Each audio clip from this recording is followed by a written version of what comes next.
গো বন্ধুরা, ভালো লাগছে না?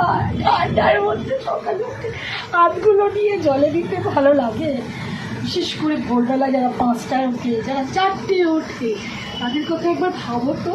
এই ঠান্ডাতে কি জ্বালাটা, এই জ্বালাটা অ্যাটলিস্ট মানে ছেলেদের নেই আমার মনে হয়। আমার বাড়িতে তো নেই।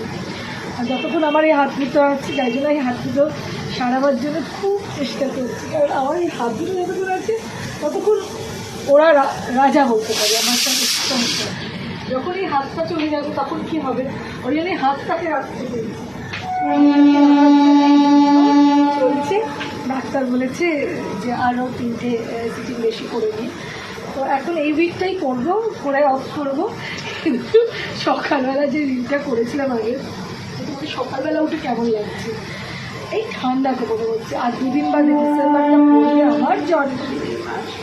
সেই মাসে তোমরা বলো তো কীরকম ঠান্ডা লাগে। এ বাবা, আমার তো মানে ভাবছি আমার ছোটো ছেলেটার কবে মর্নিং শেষ হবে। ও তাড়াতাড়ি তো শান্তি নেই, কেন বড় ছিল কলেজ, তো ও 7:30টার মধ্যে ওকে ভাত খায়। আজ খেয়ে গেল কলেজ ফুলকপি একটু অপরিষ্কার করে তরকারি আর চিকেন আর ভাত, চাটনিটা করে সামনে রেখেছি, দিতে দিতে ঠিক নেই। সকালে ঠান্ডাতে খুব ক্লান্ত গেল।